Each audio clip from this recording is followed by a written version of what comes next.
Come on in, pull up a chair, and take a load off, because today I will be reviewing and paging through the Basic Fantasy Core Rulebook from basicfantasy.org. Is this a perfect modern take on the original fantasy role-playing game? Or would you be better served trying to find your old-school Renaissance fix elsewhere? Well, you're going to find out right after this.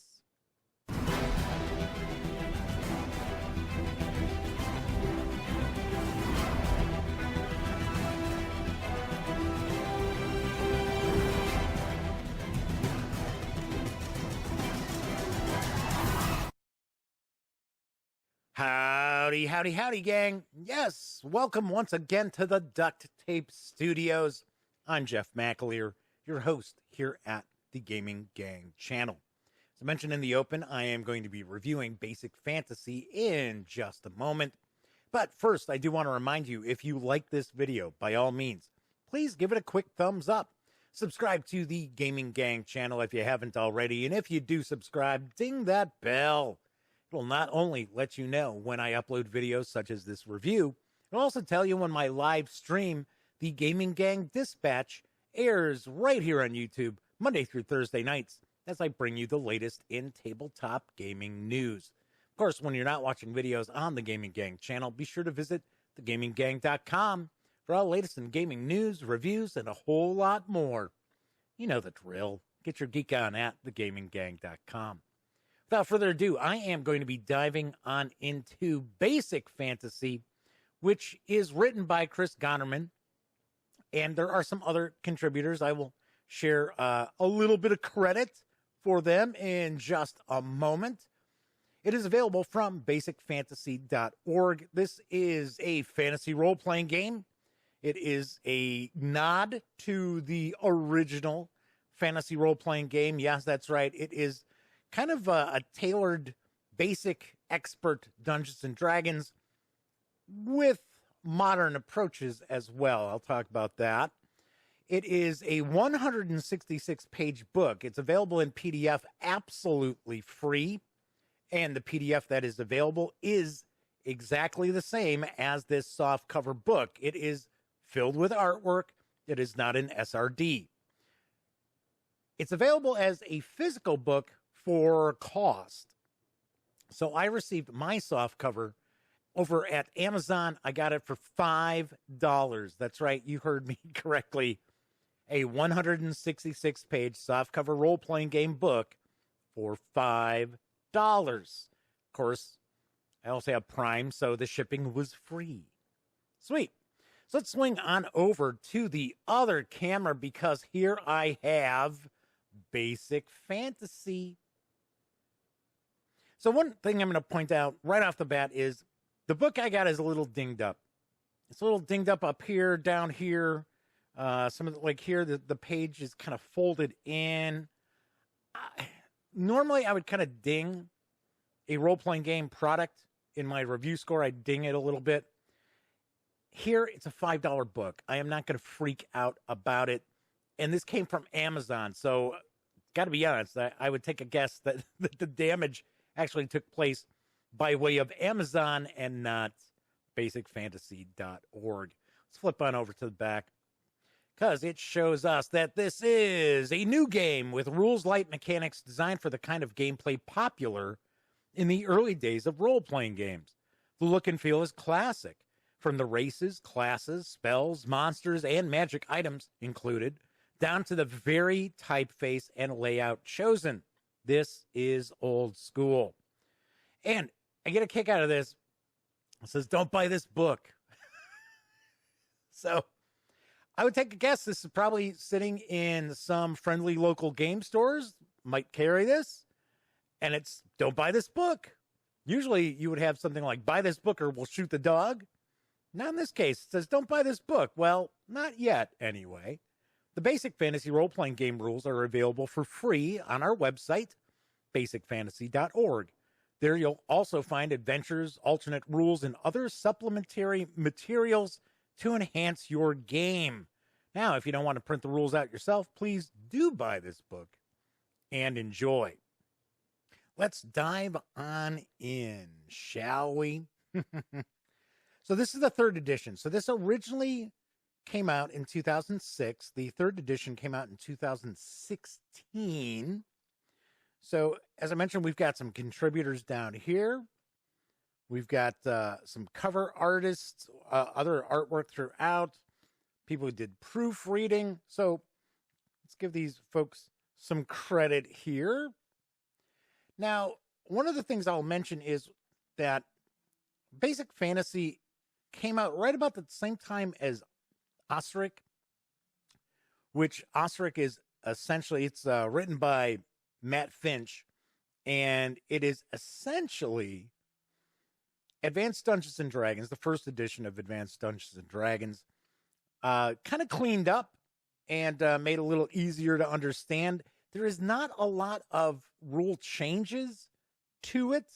It's pretty much AD&D all in one book. Basic Fantasy is different. Now, both of these came out about the same time when the OSR movement was just kind of starting out. And Basic Fantasy essentially takes a lot of concepts from third edition Dungeons and Dragons, at least more modern concepts, such as ascending armor class using the D20, and it incorporates it into a lot of the basic / expert Moldvay Dungeons and Dragons from the early 80s. And it's a very, very interesting mix. So we're going to jump in here. We've got a little bit of an introduction, talking about what do you need to play using the dice. We get into how to create your player characters. And one thing I will mention is this book really, to me, appears that it's more game master facing than it is player facing. That said, I'm not saying that players can't read this book or they shouldn't read this book. By all means, at this price point, i.e. free for the PDF, $5 for the actual physical book, you can get everybody at your table a copy of this. It's just the way that the sections are laid out. And of course, it really does have that kind of old school look to it with the two columns and the artwork and the way we've got the little tables laid out and things like that. So we've got our attributes, which are just the standard attributes: strength, intelligence, wisdom, dexterity, constitution, charisma. Talking about hit points, hit dice. We have the different races. There are only 4 core races in this book. I want to point out that there are tons and tons of supplementary materials for you to get for Basic Fantasy over at basicfantasy.org. So loads of new races and different classes and so on and so forth. You're not going to just be locked in with the traditional OD&D, like your cleric, fighter, magic user. So, and then of course the thief came along, right? That was a later edition. So one thing I will mention is we do have class and race separate, which is different. That is not a basic or expert D&D thing. That is a more modern take on the game. I guess if we want to say Advanced Dungeons and Dragons being modern. But something else, we do have some restrictions for the various different races. But one aspect that we do not see is that these races have a limitation as far as their levels. That was something that I know a lot of times a lot of players had issues with or scratched their heads about is, you know, they wanted to play a dwarf, but the dwarf could only go up to whatever level, like 7 as an example. I'm just pulling that out of a hat. Whereas if somebody was human, they could go higher levels than that. We don't have the cutoff for these depending on race. One thing I always thought was kind of strange with basic and expert is that no matter the race of the player character's character, or I should say player's character, there was no limitation on thieves. It was like, okay, So that's kind of the only one that every race could go all the way up to the maximum level. So we got some equipment showing us what damage the equipment does as well. I will mention is this is not laid out like a modern book. So if your only experience with fantasy role-playing games tends to be, say, Dungeons and Dragons or, say, Pathfinder 2nd Edition, 5e, Pathfinder, what have you, this is gonna look a little different. But those of us who were around back in the day, this looks very familiar. As far as the actual writing, it's not dry. It's not super dry. It is more technical writing, which is what it should be. I think a lot of people don't realize, especially when they're designing, say, adventures, that adventure writing should be more technical writing than anything else. So one aspect we'll see right away, we haven't even gotten into any of the core concepts of the rules yet, and we're getting to spells. So we've got 6 levels of cleric spells with 8 spells on each level. We also have 6 levels of magic user spells, and there are a dozen in the first 4, and there are 10 for 5th and 6th level. Then we have all the spells that are in alphabetical order. So one concept, and you know, this is just me, right? I'm just sharing my thoughts. I would love to see some of the new school aspects of spells incorporated in some of these retro clones, which I consider basic fantasy to be a retro clone. I have heard some people refer to it as a fantasy heartbreaker, which is a term I have always thought was asinine and despise, but I do not see this as a fantasy heartbreaker. This, to me, is a retro clone. I'm not going to get into the big differences, but back to what I was saying, I would like to start seeing just way less as far as the spells. For the most part, all we really need are a few sentences, 3, maybe 4 sentences to know what exactly is going on with the spell. And as an example, we do see that with some of these spells, like Cure Disease. That is nice, succinct, bang. Game Master can look at that and know what's going on. Cure Light Wounds, a little more info, but still, it's not tons of paragraphs describing the spell. Create Food is a good example. Create Water. I like these nice, small, to the point. Unfortunately, we see more and more of the popular, the big name role-playing games going in the opposite direction and giving us way more information about spells that we really don't need. It's just a pet peeve of mine as a game master. Plus, in my opinion, if you do just give kind of like, okay, this is what the spell does, knock yourself out. If you want to team up with your players and have them decide, what does it look like? What do I have to do to cast it? That's fine. But we got a lot of spells, so that's cool. I do like that fact. And so, for an example, like web. See, to me, that's just way too much. Especially as an older game master, I don't want to have to memorize a lot of stuff anymore. So we get into the adventure. And one aspect of the old school Renaissance that might not be overly familiar to newer gamers or people who are just playing 5e, Pathfinder, what have you, is that the old school really focused on dungeon adventures.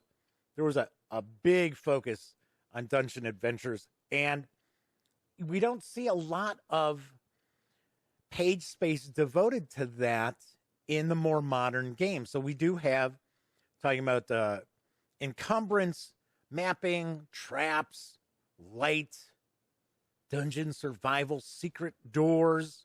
Get a bit of information about wilderness adventurers. I should say wilderness adventures. Another aspect of more modern fantasy role-playing games is the move away from hirelings, henchmen, retainers, mercenaries, specialists, so on and so forth. That was a big deal in the original D&D, basic, expert, advanced D&D, because you'll see a lot of the old adventure modules will sit there and they'll be right on the front. It'll say, oh, it's for 6 to 10 characters, levels 7 to 10. And nowadays it'd be like 6. I can't get 6 people around my table. Well, one thing that you worked around was that your player characters could hire cannon fodder in some respects, but they could hire NPCs to join their party. So get a bit of it, talk about that. We get experience points, talking about the encounter, talking about surprise and monster reactions. Something else that we don't see very often in more modern games is morale. And I know a lot of game masters out there, they run their encounters, their combat encounters, where it's like to the death. Or every time you turn around, whenever the player characters encounter creatures in a dungeon or in the wilderness or something like that, it's always combat. Well, the old school, you had a lot of parlay. You had a lot of times where, the characters are they don't want to necessarily fight every monster that they run across, because one aspect of the old school Renaissance is that you're looking at trying to conserve resources because you have a limited amount of resources. And if every time you run across something that's, intelligent, but it's not part of your party, if you fought them, you're going to end up probably with your party being wiped out at some point or running out of resources much earlier than you had planned. So then we get into combat. One aspect of this that I do like is we do have the ascending armor class. It's your kind of standard D20 system as well. That suits me just fine, because one aspect of older Dungeons and Dragons, which is kind of a head scratcher, is to hit armor class 0, or as people would refer to it, THACO. Doesn't necessarily make a lot of sense. So we've got that. One aspect here in basic fantasy that you will not see is alignment. And that is something I'm very glad to not have in the book. I have never been a fan of alignment, especially when it comes to the player characters. I don't mind having alignments for NPCs, monsters, and things like that. That's fine, but not to actually use those alignments, even for the NPCs, creatures, monsters, what have you. Use them as a guide, but not to be like, oh, well, it's stamped. It's stamped. It's written in stone that XYZ creature has to be lawful evil. So I do like the fact that we do not have any sort of discussion about alignment. And for player characters, to me, there are loads of shades of gray in just about any good fantasy stories. I mean, look at Conan. I mean, Conan's not necessarily a good character. Sometimes he's an evil character. And sometimes he's off saving everybody. So, like I said, shades of gray. All right, so we get into saving throws. And we do have the saving throw types. I know more modern D&D kind of started to get away from like death ray poison, magic wands, perilous or petrified, dragon breath spells. Even Swords and Wizardry just has a standard saving throw based on the character class as well as their level, which in some ways I like, other ways I don't. I think that there should be kind of different saves for different types of attacks. But as I mentioned, this is more kind of a player, I should say, a game master facing book, because the saving throw tables, this would be something that When you're creating characters, the players are going to need to take a look at and jot these down. But we've got the saving throws all the way further back from the character creation. But like I said, it's fine. I don't have any issue with it, because the reality is the only time you're going to look at these saving throw tables is when you're creating characters or when the player characters level up. So we get into monsters, and about half the page count of Basic Fantasy is devoted to monsters, and there's loads of monsters in here. I thought this is excellent. So we're going to get armor class, we're going to get hit dice, number of attacks, damage, movement. How many are going to appear? Depending on, is it in a dungeon? Is it out in the wild? Is it the actual lair of the creature? We have their saving throws. How do they save? What do they save as? So what I would probably recommend is to actually have your saving throw table as a game master, have that handy so you know what saving throws that are going to use. We also get morale. Once again, very important, because these intelligent creatures are not going to fight to the death. Every one of them is not going to fight to the death. Some might surrender rather quickly or run away. So we've got all of this here. We've got the treasure type. Depending on the creature, we've got some tables later on in the book talking about treasure. And then we have experience points. Something else that you'll notice with these monsters as well is we may see an asterisk next to their name. So like here, the Ifriti, the air elemental, the elemental, there's a little asterisk right there. We might also see where it has your hit dice. You might see asterisks there. You might see 1 or 2. And what that is essentially saying is that this monster or creature, what have you, is actually tougher than the hit dice, because kind of a hard, I don't want to say hard, I guess I should say fast and loose rule when it came to monsters. If you were trying to make sure that you didn't overwhelm your player characters, is that the hit dice usually correspond to about the level of the characters in the adventure. So if you had first level characters, then monsters that had 1 hit die should be a good challenge for them. But some of these, like say, for an example, the flesh golem is actually tougher than 9 hit dice. So it's important to kind of take a look at that. I like how that was added in here as well. But I did want to mention it because it's not necessarily really obvious what the asterisks actually mean. So we're going to just zip on through here. But once again, there's a lot of artwork throughout this book. Now, some of it's pretty good. I think that's pretty good as far as the rust monster. Some of it's, all right. All right. Almost through the monsters here. I think we got, 1 page left? There we go. Okay. Then we get into treasure. Talking about distribution of treasure, generating random treasures. I am certainly the type of game master who likes to have my treasure to be to stand out. I'm not a big fan of just, okay, well, you get a +1 weapon, what have you. Now, I do understand the way that the game is designed, especially for fighters. It is important for them to start getting the +1, +2, +3s, for them to kind of not get overwhelmed by the other characters' power creep because of magic spells.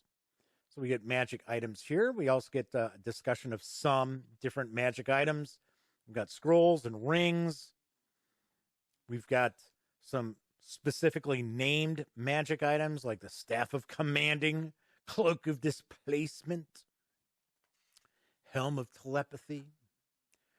Then we get into a very short section, which is for the Game Master, talking about dungeon encounters, wandering monsters. Once again, wandering monsters is also a an old school concept because in the dungeon delves, as I mentioned before, player characters had limited resources.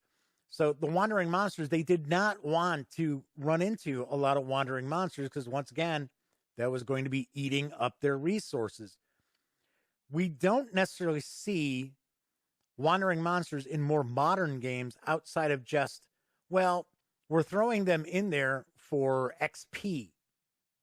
So we do see that sometimes. So we've got some dungeon encounters, wilderness encounters, and these are based on level because a concept from early fantasy role-playing games, especially going into the dungeons, was that the deeper you went, the more tough the monsters would be. Talking about some city and town encounters, creating an NPC party. I love NPC parties, especially in a dungeon adventure, because it can be a blast. Because most of the time, especially in modern games, the player characters, oh, okay, well, we've decided to go and check out the Tomb of Unknown. You think no one else is checking out that Tomb of Unknown? Or if word has passed throughout the land that, you know, this lord needs to have the evil temple cleared out, do you think the player characters are the only ones responding to that? I love NPC parties. So, talking about players leveling up, some optional rules. Something else you won't see, you're not going to see feats. There are no feats in the game because that was not really an old school concept. Got some discussion about creating a dungeon adventure. I will point out that, of course, the original Advanced Dungeon Master's Guide had way more information about creating dungeons than that. But once again, I have to point out that there is loads and loads of supplemental material that's available over at basicfantasy.org, absolutely free. That, I mean, we're talking hundreds of pages. There's also a monster manual-ish release. It is a field manual. I picked it up. I got it. I did order it. So I will review that in the very near future as well. Then we finish up with some information about strongholds. Another aspect of old school Renaissance sort of role-playing games is that as the characters go up in level, they're going to attract followers, and they're going to eventually at some point have their own stronghold, their own keep or wizard's tower or what have you. Then we get a bit of an index. We get the open game license, and that is Basic Fantasy Role-Playing. This is the core book. Once again, this is available in PDF, absolutely free, from basicfantasy.org. I picked up this softcover edition over at Amazon for $5. Amazing.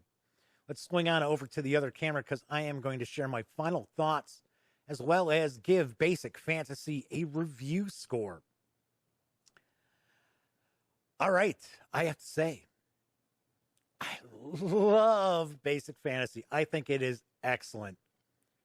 If you are someone who is looking for the old school role-playing feel without the old school mechanics, if you are a big fan of D20 mechanics, then by all means, Basic Fantasy is not going to be able to do any wrong for you. It is that good.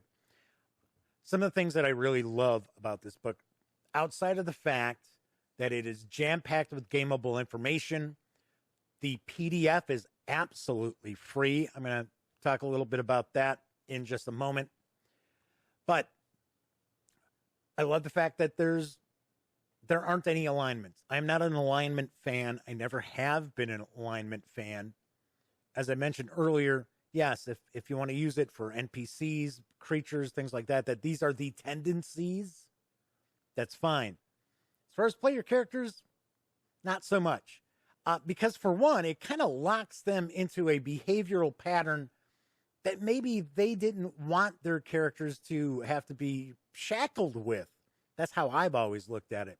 So I do like that. I love the fact that we've got the ascending armor class, that it's very, very simple to figure out.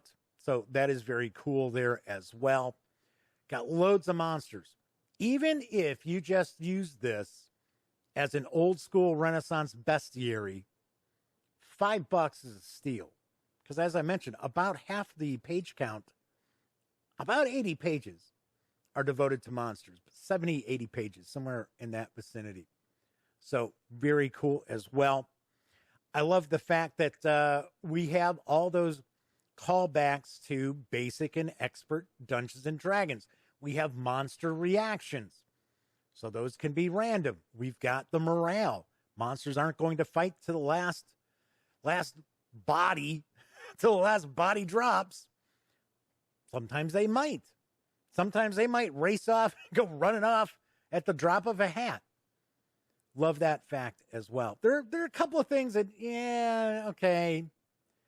Once again, I still think that just all the details about the spells can kind of be a little overwhelming. And this is just my opinion. I could be completely wrong. But I think when we have like paragraph after paragraph after paragraph about magic spells, it kind of de-incentivizes the game master from using magic. It's just kind of a gut feeling I've got, especially when you have game masters who are, older, have other responsibilities in life that they can't sit there and spend a lot of time prepping for their gaming. That's not that big a deal. I do like the fact that some of the spells are pretty succinct as far as the information. It's a paragraph or two, and I really like that as well. That's really the only ding I have against basic fantasy is, and it's really not a ding because this is a retro clone. Even though it's kind of porting over 3rd edition D&D D20 concepts to basic and expert, this is still a retro clone. So I don't expect them to be like going in black hack territory as far as the magic spells. Of course, black hack is a lot more recent as well than basic fantasy. Something else I do want to mention is that there is an overwhelming amount of free content that is available at basicfantasy.org. It will blow your mind. One thing I should mention too is it is not difficult at all to port over old D&D or AD&D adventures to basic fantasy. It's very, very easily done. You're just pretty much converting the THAC0, the head-scratching THAC0, where their eyes would start to glaze over when they try to figure out, all right, what do I need to hit that bugbear? So that's about all you really need to convert. Love that. But there are tons of adventures, and there are tons of adventures that are based on classic advanced Dungeons and Dragons adventures, or I should say D&D adventures too. So if you're looking for, say, Isle of Dread, which is a pretty famous first level adventure, we've got Monkey Isle. If you're interested in Keep on the Borderlands, there's Fort Morgan is the adventure. Last time I took a peek, and it has been a while, there were like 25 different adventures. There's also additional classes. There's optional rules. There's additional races. Tons and tons of content absolutely free. I have people tell me from time to time that, they would love to get into role-playing games, but the hobby is so expensive because, my gosh, just the player's handbook for something is, $40 or $50. That is not the case with Basic Fantasy.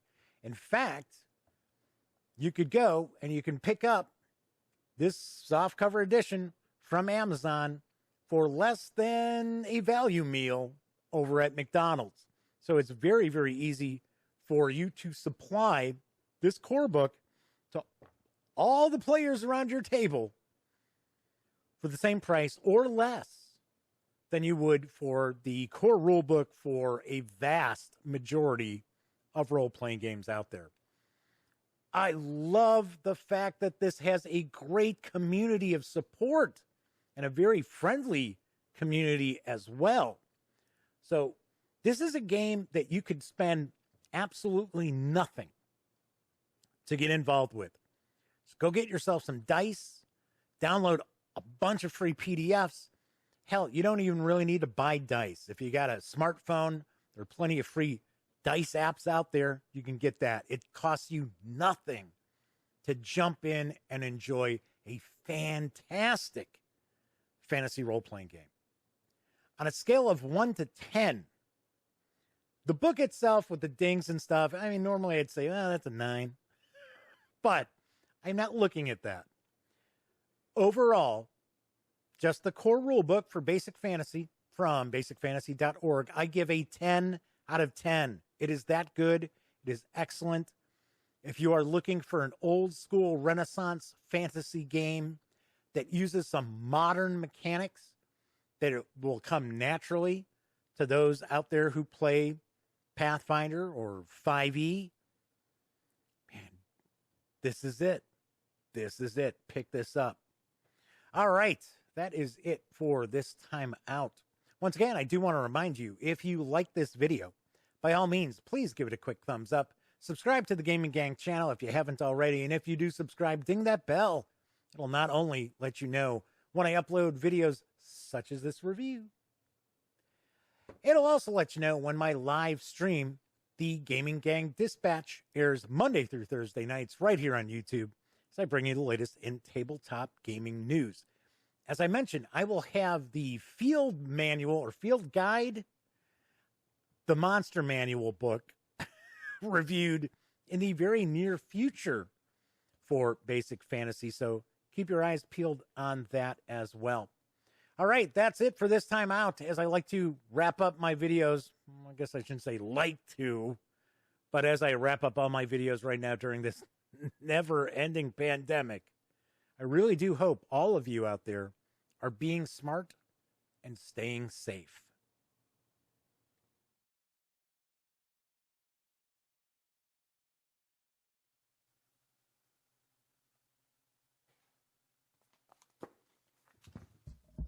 Oh, you're still here. Well, if that's the case, if you'd like to subscribe to the Gaming Gang channel, by all means, click right here. And if you'd like to check out one of our recent live streams, click right up top. And if you want to roll the dice and see what the algorithm for YouTube recommends, click right here. And of course, thank you once again for watching. And gang, please stay safe and wear a mask.